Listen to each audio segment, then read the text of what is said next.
There isn't a coach alive who wouldn't like those numbers. Well over 100 yards and a touchdown, too. Partner, I think all the coaches running that great coaching box in the sky would take those numbers. So dead or alive?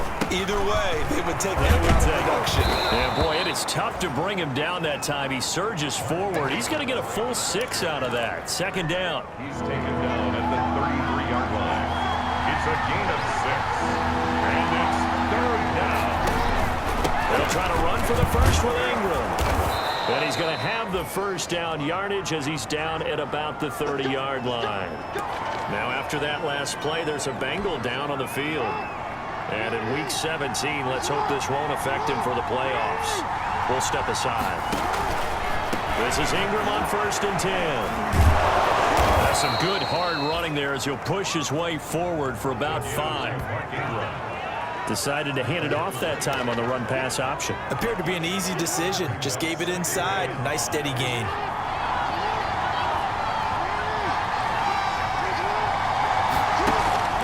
From the 25 on 2nd down, Jackson has got his man. It's Andrews. And he's able to get it to the edge of the red zone at the 20-yard line. A gain of 5, good enough for the first down.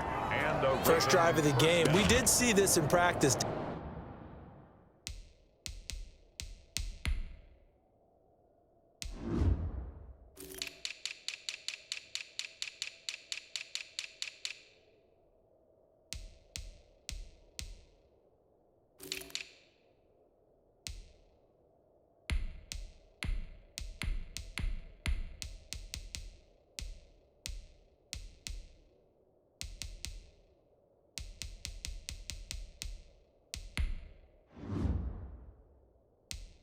Didn't we? Because they allowed us to stay and watch and see what their opening script would be, even though we don't know the exact play calls.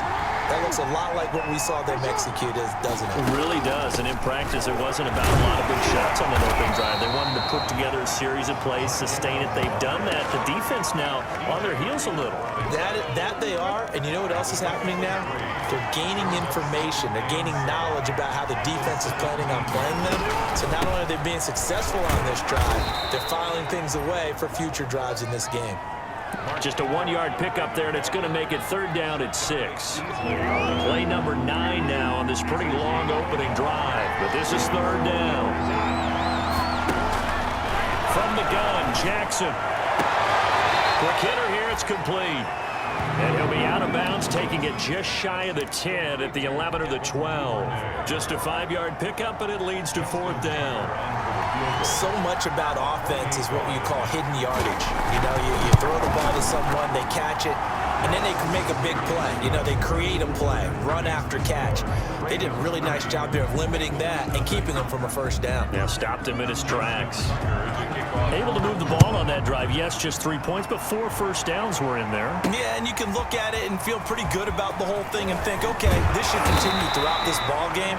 On the flip side, if you're a defender, it's almost like, whew, we only gave up 3. They moved the ball on us pretty well. Here come the Bengals now to take over. They'll be led out by their second-year quarterback from NC State. It's Ryan Finley. And I liked what his head coach told us about him this week, that no matter what happens, whether he throws 7 interceptions or 7 touchdown passes, he's the same assertive leader in the huddle on each and every play. He can throw the 7 interceptions, just blame the football, blame anything else, and still carry himself like he is the man. It's like you, assertive in our production meetings. Well, especially when we're talking about ordering dinner, ordering some snacks. I was just going to say. That's where I go. Here's a throw, complete right side to start things out. And he's able to get up here to the 26. 3 yards the gain there, 2nd down. Ball at the 26, 2nd and 7.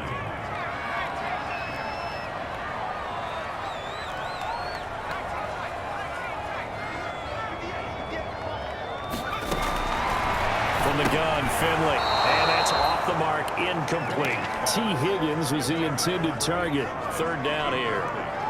Well, that one fell incomplete after being tipped in the air, but I have to tell you, I had a bad flashback of going to head to the stadium stairs in practice, because what we were always taught, any ball like that, if it's not spiked towards the ground and you actually tip it up, then that's an error on your part, because now you've given hope to the offense, maybe help create a big play for them instead of going up and either intercepting it or knocking it down. I ran many a stadium step for my errors.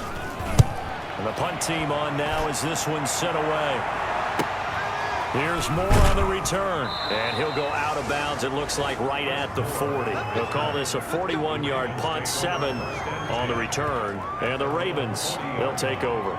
The Ravens heading out on offense as we look at the playoff picture in the AFC. And for them, it's no longer a question of will they make the playoffs. They've clinched the division title. The question, can they hold on to that #1 seed? And this is where the mental fortitude comes to play, doesn't it? Because now you're not just the coach talking about it, it's team talking about it to each other.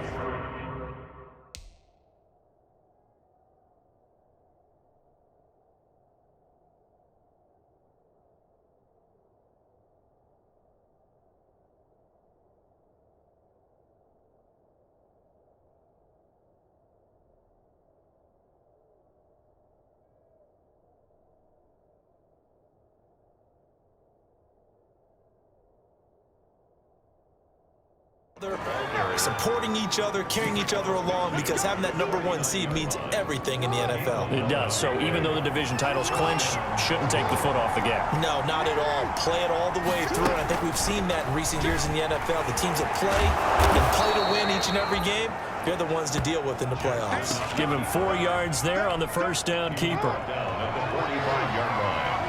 A gain of 4. It's now 2nd and 6. They'll fake the give to Ingram. Now Jackson. And his throw's going to be incomplete. I think he's a little trigger happy right there, and it turned into an ill-advised throw into their zone. Well, we know he has confidence. He'll throw it any place, anytime, anywhere. That time it fell incomplete. And he's got his man in stride, complete. And he's got another first down as the tackle's going to be made at the Bengals' 31-yard line. They get 14 on that one. That's good for a Baltimore first down. A 10th carry here for Mark Ingram. And inside the 20 before he's brought down. Another nice gain, 13 yards that time, and another first down. One thing's for sure, this defense has to figure out how to stop the ground game. He's eating them up here in the first quarter. It looks like they have to go to different forces, aren't they? The conventional things aren't working too well. So I remember a coach of mine saying way back when a back's having a great game, you've got to get the ball to...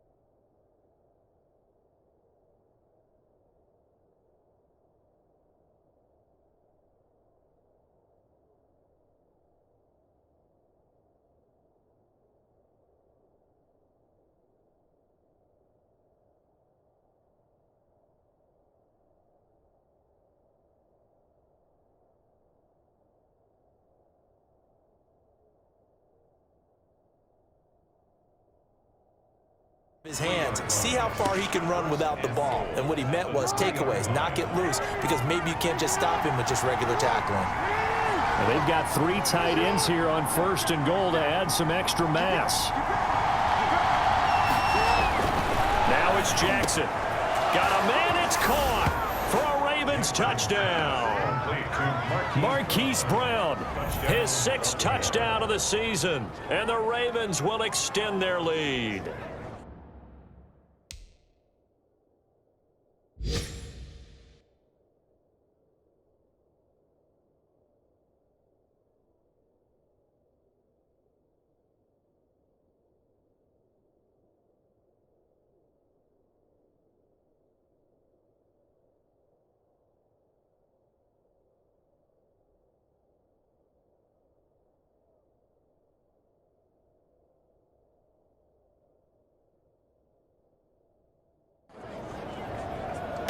There was no going through the progressions on that touchdown pass. Yeah, nor was it necessary. His receiver won that route early, presented himself.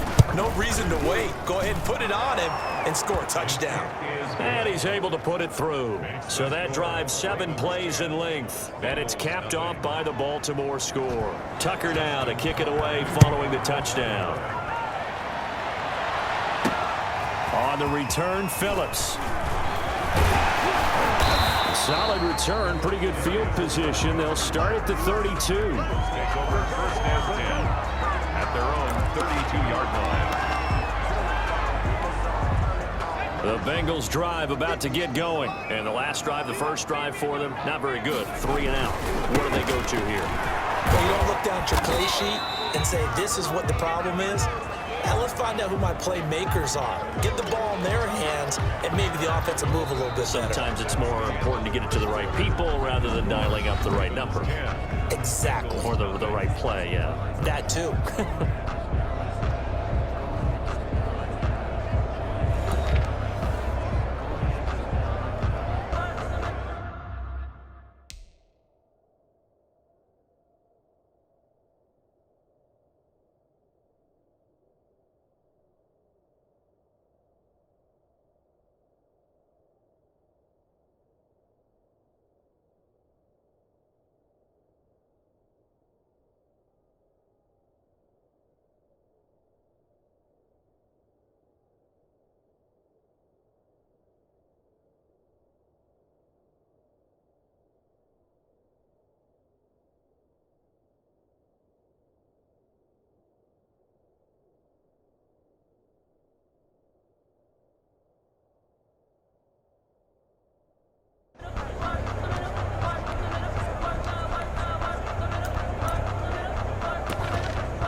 Second down and 8.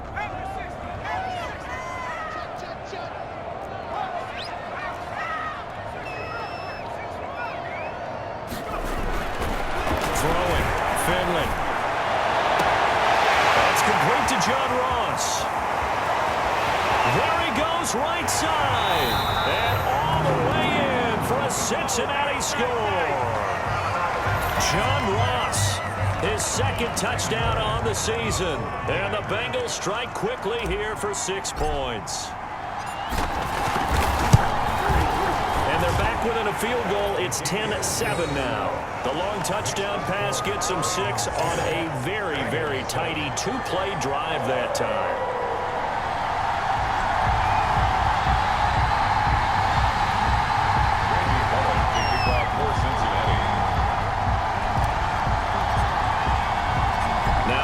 Will send this one away after the touchdown. That'll be taken about a yard deep. And a good return as he'll be stopped just shy of the 30-yard line. The Ravens take over first and 10. Mark Ingram now gears up to help lead this offense back.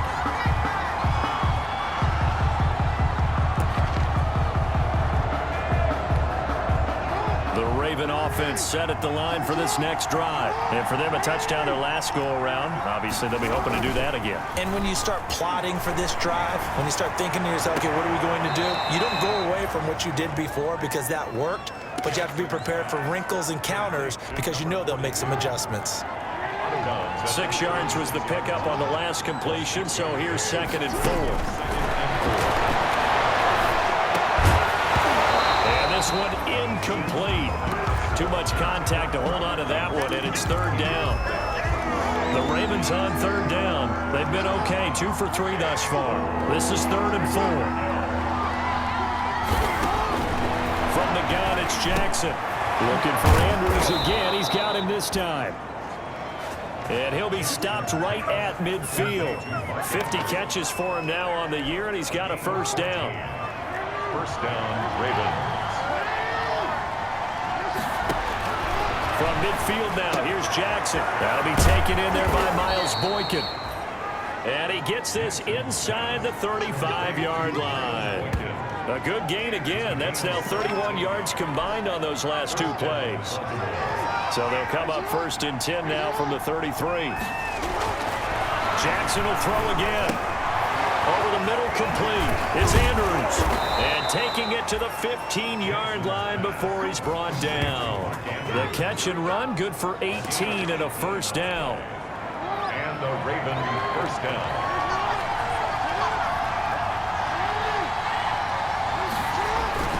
On first down, Ingram. He will push his way down to about the 14. Number 21. The tackle made by